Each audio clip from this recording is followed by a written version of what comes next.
Well, thanks for watching Morning Live. The SABC is today focused on early childhood development, or ECD. And this, of course, in light of the COVID-19 lockdown. Many ECD centres have had to temporarily close, but some have since reopened with the easing of lockdown regulations to level 2. Now, there are concerns that without access to early childhood development centres, children under the age of 6 years old may be prone to developmental issues. So to discuss this further, we're joined now by Zaheera Mohamed, who is an Early Childhood Development Financing Director at Ilifa Labantwana. Thanks so much for your time this morning. Welcome to Morning Live, Ms. Mohamed. Good morning, Sakina, and good morning to your viewers. It's absolutely fabulous that you're focusing on early childhood development today. Well, it is very important because this is where the foundation is laid for what is to come in the next 12 years of what would previously have been known as formal schooling. But please tell us more about your organization first, Ilifa Labantwana, and the work that you do with early childhood development centers. Sure. So Ilifa Labantwana is what we call a systems organization, where our aim and objective is to make sure that poor children, primarily in income quintiles 1, 2, and 3, have access to early learning opportunities. So I am not as smart and talented as our ECD practitioners to actually engage and teach children, but we work largely with government to make sure that government has appropriate resources to be able to support early learning in poor communities. We make sure that the training and regulatory system accommodates early childhood development centers to open and thrive. So we're more around creating the appropriate environment to make sure that more children can have access to early learning opportunities.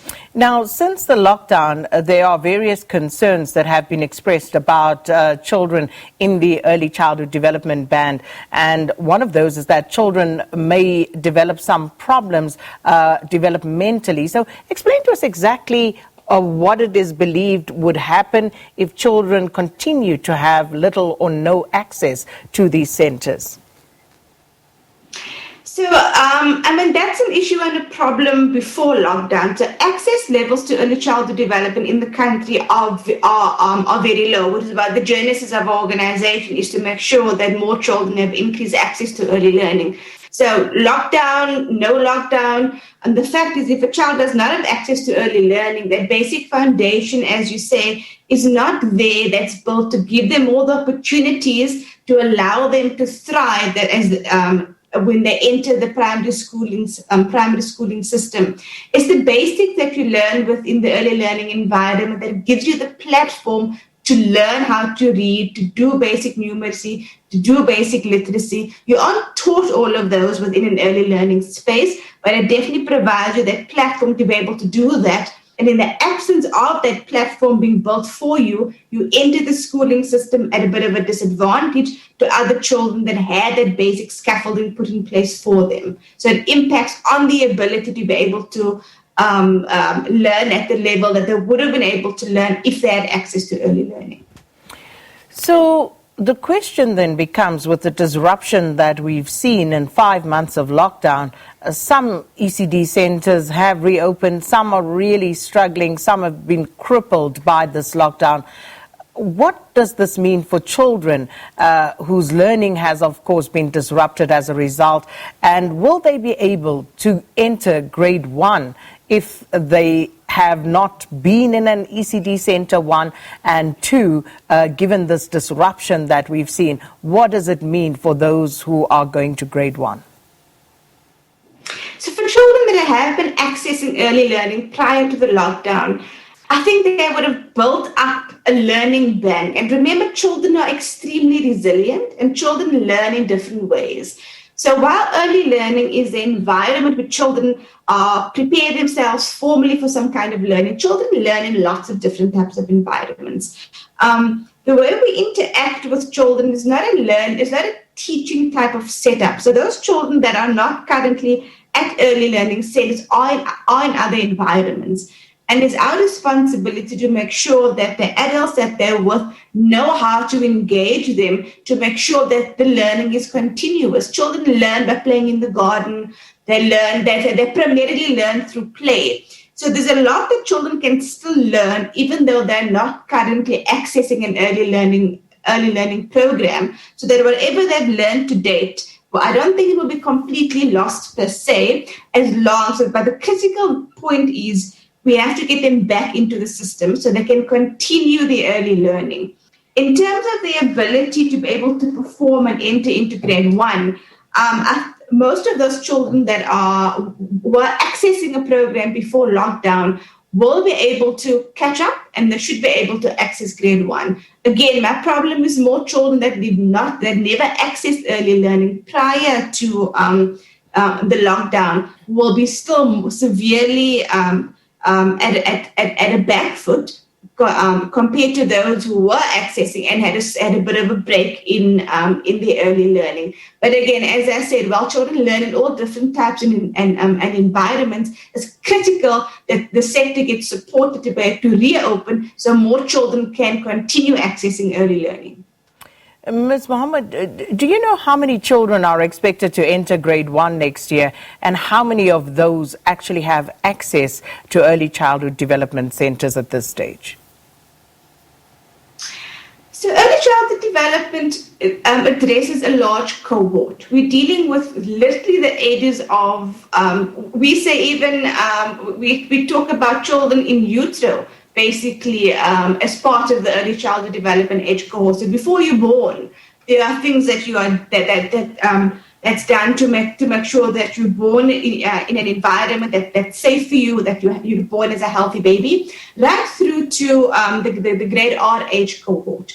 So it's quite a large age cohort that we speak to around when we speak early childhood development. Whereas those entering your grade one are only your grade R age cohort per se, and those are children who are largely already catered for in your public schooling system. So a lot of public schools offer grade R classes.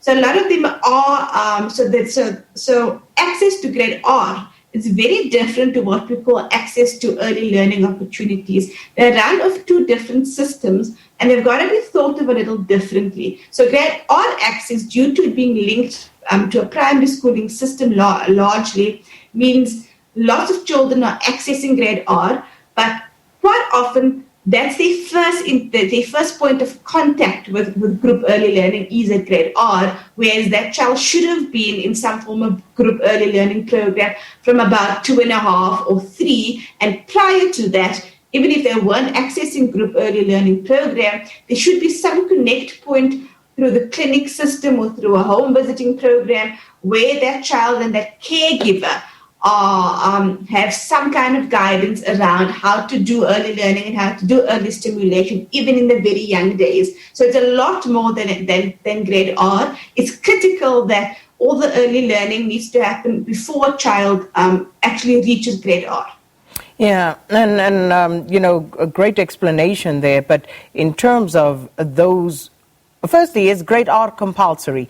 And then two, again, in terms of those who are in grade R or should be in grade R, who may not be, how many of the children who are actually expected to start grade 1 next year do not have access to a grade R facility for getting into an ECD center? As you say, they should be there prior to that, but in grade R going into grade 1. I don't have the stats at hand around grade R because, as I said, when we work around the early childhood development spectrum, our work and our focus around access is our work before the child gets to grade R. So at this point, I don't have exact. I just read a report recently where they just said coverage levels for grade R were significantly higher than those prior to grade R. And as I said, linking grade R by most primary schools having a grade R attached to them has significantly increased access to grade R. From a compulsory perspective, it's not compulsory yet, but I know government is working towards making grade R compulsory And then the intention is to move 1 year back to say, once we make grade R compulsory, we'd like to be able to make the year before grade R compulsory as well. But that's a long-term objective of the state. So most ECD centres are either privately owned or they NGOs like yourself with limited government centres. What do you believe needs to be done, Ms. Mohamed, to bridge that gap in these ECDs? So at the moment, the provision of ECD, as you said, is very much non-state provided at this point. And by this, I mean everything that comes before grade R. The levels of supply are not what it needs to be.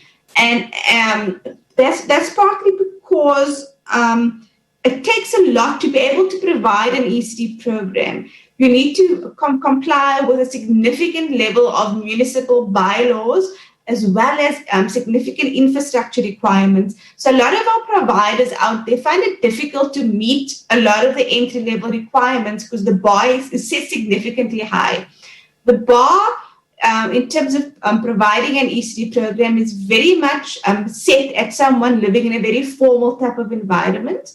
We'll be able to provide things, ECD, an environment we have running water, proper sanitation, a proper type of fixed building structure, whereas that's not the reality of where many children live, and it's not the reality of how providers can provide an ECD program. So government needs to be able to shift its focus a little bit to focus on what we call what happens in an early learning program rather than the structure and the facility and the building in which early learning is provided in. Because the bylaws and the regulatory system and the laws that regulate you to provide an ECD program needs to be able to be adjusted to take into account the realities of both children as well as the realities of the providers who are providing the service. Well, thank you so much for your time. And the other thing is the financing mechanism. Government doesn't provide the service. It's provided, as you said, by largely your non-profit and your social entrepreneurs. The funding model to support them to provide early learning services needs to be significantly adjusted, and we need to see a lot more resources from government flowing to early learning. Zaheera Mohamed, thanks so much for speaking to us this morning. ECD Financing Director at Ilifa Labantwana, talking to us about the importance of early childhood development centres. And of course, that's our focus here on SABC throughout today, early childhood development. Time now for news headlines with Leanne.